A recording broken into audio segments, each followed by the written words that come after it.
Today I'm going to tell you a story to answer the question why you shouldn't be a Jehovah's Witness. Once upon a time there was a girl named Pearl. Asterisk. Footnote. Some names have been changed to protect the innocent. Pearl, even from a young age, didn't get along well with others because she always acted a little bit older. She was kind of snooty. So people would sometimes stray away from her and didn't really want to talk to her. At least from the guy's viewpoint, we didn't want to talk to her. A lot of girls didn't either. When Pearl was younger, her family, her mother and her father, made regular visits to the meetings.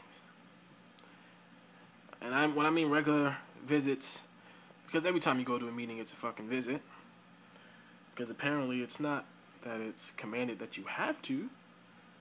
It would just be good to get the spiritual food. Whatever.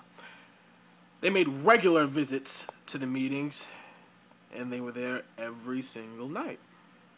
We had Monday, Wednesday, and Sunday meetings, and then they were always out on Saturdays. In fact, her mother was a pioneer. She even began pioneering at a young age. When Pearl turned 9, she got baptized. She was able to answer roughly 122 questions put forward to her by elders, and she qualified for baptism. When Pearl actually, before the next stage in Pearl's life, what happened was her mother had an affair with a brother.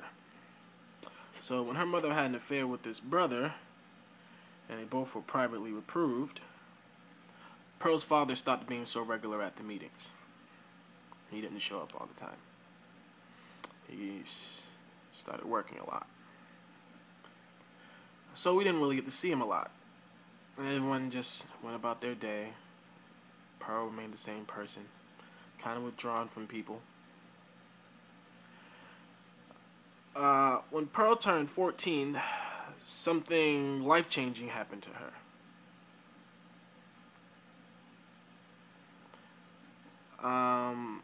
When this happened, her father disassociated himself. We ended up getting a talk later on that week describing what disassociation was. I had never heard of it. I never actually known anyone to be disassociated. My mom had to explain it to me, and it's a separation from God's Spirit-directed organization, and it's a personal choice. No one ever kicks you out. He chose to leave. So everyone looked at her father. Bad. He was not a good person. He was abandoning his family spiritually, not being there to take the lead and things like that. A few years after that,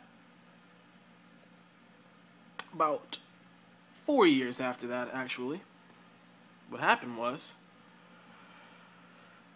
her father started coming back. It was out the blue, no one really expected it, and he was reassociated. Everyone was happy to have him around and everything. So was Pearl. A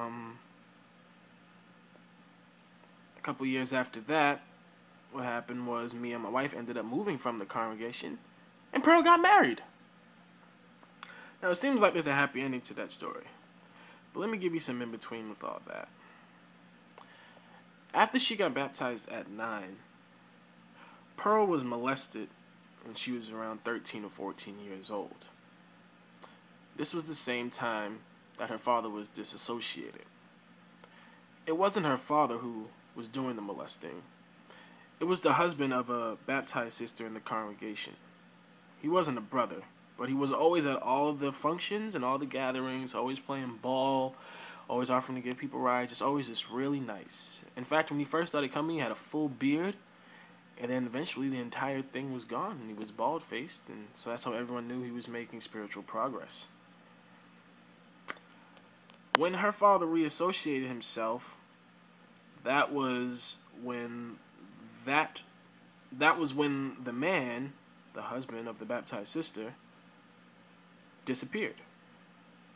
You see, Pearl's father disassociated himself because the elders refused to go to the authorities when Pearl said that she had been molested. There was only one witness, and the other person was denying it anyway. Pearl's father really believed that some sort of investigation should be done, but the elders didn't agree. So, because he disagreed with what they were doing and their process and their policies, he disassociated himself. He was an honorable, noble man. Yet the entire congregation looked down on him. He was dead in their eyes because he was disassociated. He decided to go to the authorities himself. And within that 4-year span, for about 4 or 5 years, he ended up getting a conviction, and he got that man arrested, and that man was put away for a couple of years, actually.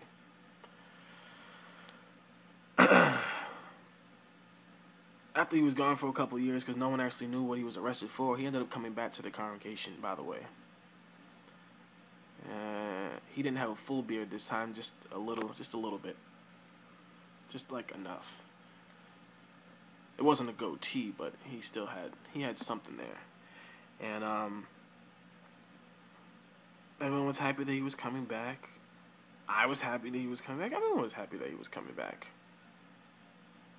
That's because no one knew why he was gone in the first place. See, that information wasn't shared. Now, when Pearl got married, the reason why it was such a big deal was because she married someone who was 32 years old. And at this time, Pearl was 19.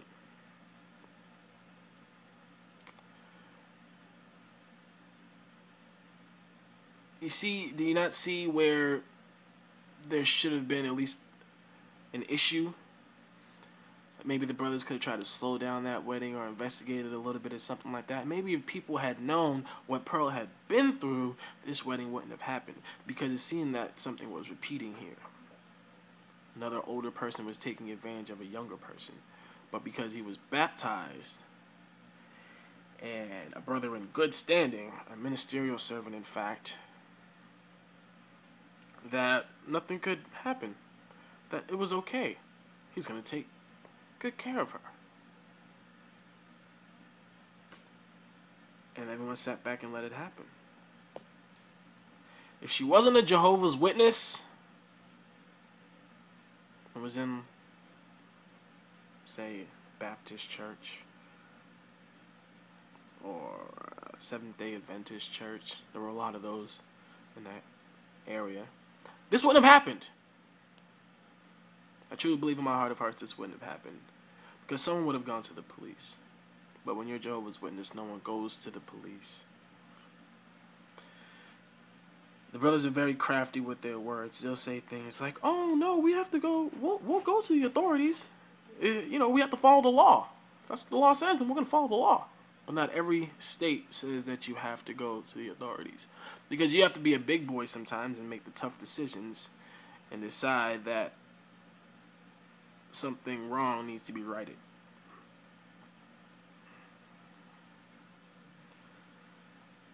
Anyways, there's my video for why you shouldn't be a Jehovah's Witness. Hope this gets the point across. Badass out.